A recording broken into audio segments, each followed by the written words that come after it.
This is the Star News Brief. I'm Mark Gitau.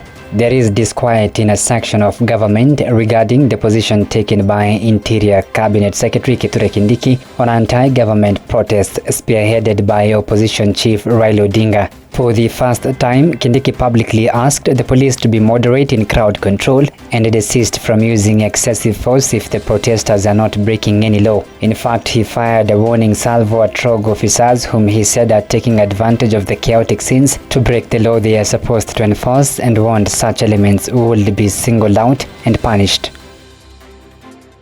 Get a copy of The Star by subscribing to our e-paper with only 40 shillings through www.mgazeti.com. Parties to the Sudan conflict have been implored to declare an unconditional ceasefire.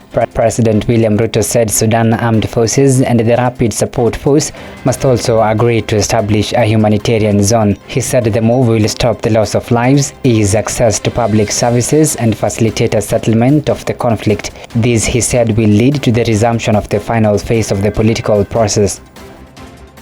Opposition chief Raila Odinga on Monday fired up his supporters for countrywide street protest on Wednesday, saying he will get 15 million signatures to remove President William Ruto. The first number announced was 10 million signatures. In unprecedented move, Odinga walked from his current home to a bus stop, bought newspapers, and then boarded a matatu to the CBD. In the CBD, Odinga spoke with residents about their grievances, mostly about how the high cost of living has hurt them.